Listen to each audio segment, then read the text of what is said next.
Diary of a Wimpy Kid, the Third Wheel, Part 3. He even gave me a detention, which really stunk, because I'd given the kid a deal by selling him the pass at half price. After the assembly, I realized something. Rowley has never had a detention, so he'd be the perfect candidate for student counseling.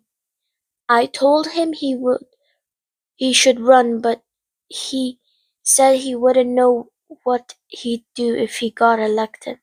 But that's where I came in.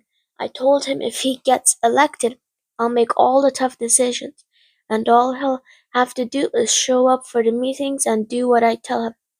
I think it's a genius idea because I'll get to be in power, but I won't have to miss any recess. I vote for double recess and half days on Fridays.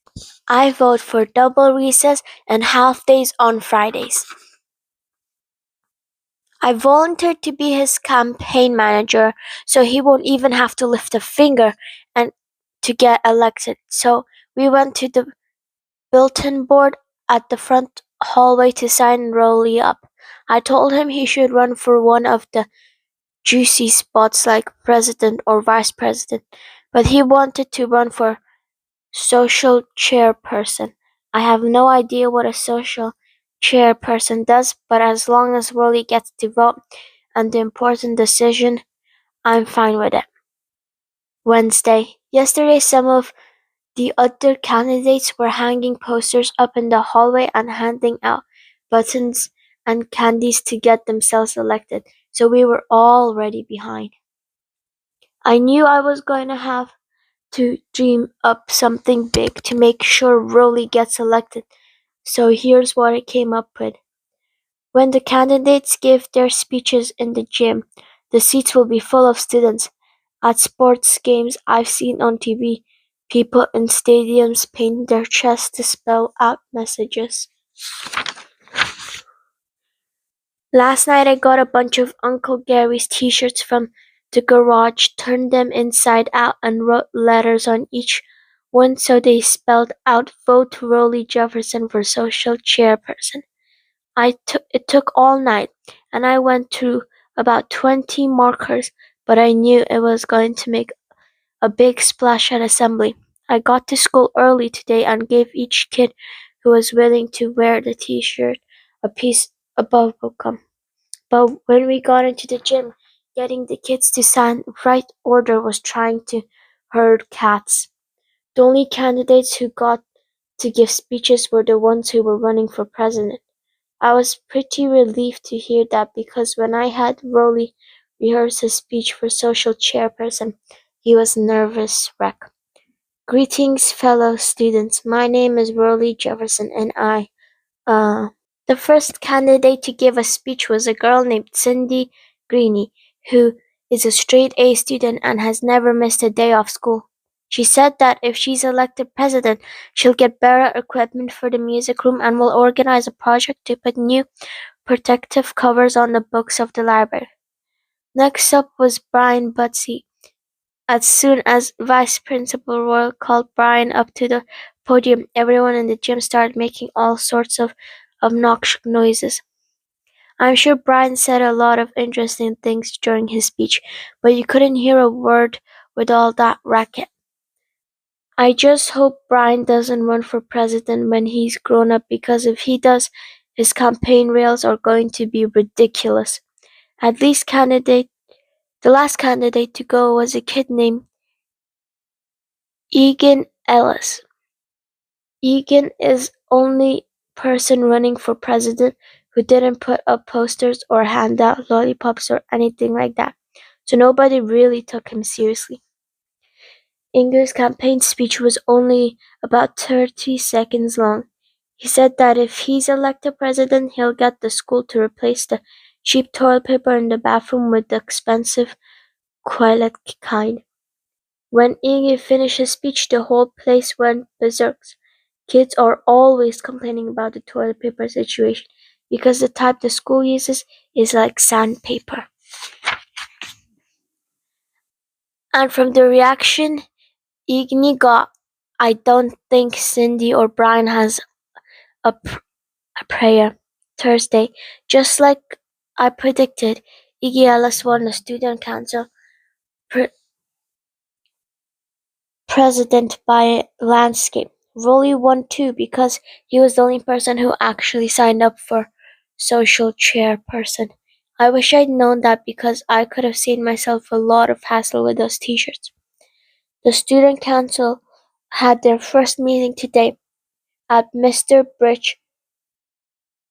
The teacher who works in the council told Iggy the school couldn't afford to stock bathrooms with toilet paper, so he might as well forget about it.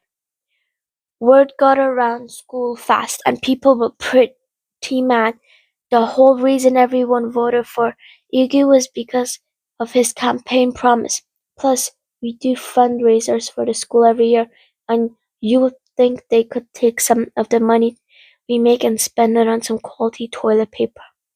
I thought the school would be rolling in dough after the last fundraiser we had a few weeks ago when we sold candy bars. I have to give credit to whoever came up with the idea. The school sent each student home with 50 chocolate crunch candy bars, and we were supposed to go out and sell them to our neighbors. But I don't know a single kid who didn't eat at least 3 or 4 candy bars before they even got home. In fact, I ate 15 by the time Mom found out and put a stop to it. So a lot of families like mine had to write a queue to school just to cover the cost of candy bars. Check to school just to cover the cost of candy bars their children ate. It's possible that nobody sold a single candy bar during the fundraiser. Saturday, speaking of money, Uncle Gary spent all his allowance this week and asked me if I could borrow some of mine. When Dad found out, he was pretty mad. It turns out Uncle Gary spent his money on scratch cards and convinced stores. Dad told Uncle Gary he's have a better chance of getting struck by lightning than winning the lottery, and that he's just wasting his money. Dad probably should have chosen his words more carefully, because now Manny won't step a foot outside if it's raining. Scratch cards are a sore object for Dad anyway. A few years ago, Dad bought Uncle Gary a nice winter jacket for Christmas, and Uncle Gary gave Dad a scratch card. Dad seemed a little annoyed, and he'd spent all that money on Uncle Gary, and Uncle Gary just gave him a gift that only cost $1. Dad scratched off the little squares on the card with a coin, and he got 3 cherries, which meant he'd won the $100,000. But it turned out the card was just a gag gift, and it was fake. You shouldn't have seen the look on your face. We still can't mention that Christmas to Dad because it just puts him in a bad mood for the rest of the day. What Dad really wants is for Uncle Gary to get a job so he can move out of our house. I'm starting to wish Uncle Gary would get a job too, because lately he's been spending a lot of time in my room playing on the computer. He's addicted to virtual world games where you can be anything you want, like a policeman or a construction worker or a rock star. But in the game, Uncle Gary just a guy who doesn't have a job and buys a bunch of scratch cards every day. Sorry, your scratch card is not a winner. Dang it. February, Thursday. There have been some pretty big developments at school this week. It all started on Monday at the last student council meeting. The meetings are held in the teacher's lounge, and the afternoon, the treasurer, Javen Hill, went to use the bathroom. He came out with a roll of Pillow-Soft Ultra toilet paper. That means the teachers have been treating themselves to a good toilet paper while us kids are stuck with the cheap stuff. When Iggy Ellis confirmed Mrs. Rich, he knew the teachers were totally busted. Miss Rich said that even though the teachers use Pillow-Soft Ultra, there's not enough money in the budget to stock all the kids' bathrooms with expensive toilet paper, but she could agree to a compromise. She said the school could allow kids to bring in their own rolls from home, and when the announcement came over the loudspeaker, it was a huge victory for Egu Ellis and the rest of the student council. Tuesday was the first day kids were allowed to bring their own toilet papers. I think some people went a little overboard. In fact, some kids brought in so much toilet paper that there wasn't enough room to fit in their lockers, so they carried their supply around with them. Everything probably would have been just fine, but at lunch, someone threw a roll of toilet paper at somebody else, and within about 15 seconds, it was a total madhouse. Later that afternoon, the principal got on the loudspeaker and said that from now, we're only allowed to bring 5 squares of toilet paper to school a day. That seems like a pretty ridiculous rule because I don't know anyone who can get by 5 squares. Yesterday, a few kids got caught bringing in more than they were supposed to, so now the teachers are checking our bags when we come in through the front doors in the morning. Thursday, by the time the principal said 5 squares limit last week, I've already stocked my locker with about 20 rolls. The teachers do random checks on kids' lockers now. I knew sooner or later they were gonna find my secret stash. I wanted to make sure my supply lasted the end of school year, so I needed to figure out how to protect it. I decided the only way to do that was to have a stall in the bathroom all to myself and keep my toilet paper hidden in there. So one Monday I picked a stall that was pretty clean and locked the door. Then I crawled underneath it to get out. Next, I slipped some old trainers I bought from home on the floor in front of the toilet to make it look like the stall was occupied. Every time I needed to use the bathroom this week, I waited to make sure no one was around. Then I crawled underneath my stall door. It was like I had a tiny little apartment in there. In fact, I wish I'd thought of this idea a long time ago. For a few days, my system worked great. No one ever tried to use my private stall.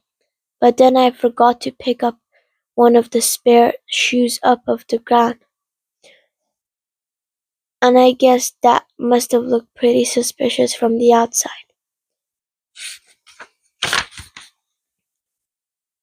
It wasn't long before people figured out I was hoarding quality toilet paper and things fell apart pretty quickly after that. Friday, I think that the students learned from the toilet paper experience that if we wanted something, we're gonna have to raise the money on our own. So last week, the student council brainstormed ideas for the class fundraise. The vice president, Hilary Pine, said we should have a car wash, and the secretary, Olivia Davis, said we should go do a giant yard sale. I thought we should sell caramel popcorn, but either Rolly didn't have his walkie-talkie up loud enough or everybody just ignored me. Egu Ellis suggested a pro wrestling match in the gym, and Javen Hill came up with the idea of a motocross stunt show, but they couldn't decide which idea they liked better, so they settled on a mixed motorcycle/wrestling event. To be continued.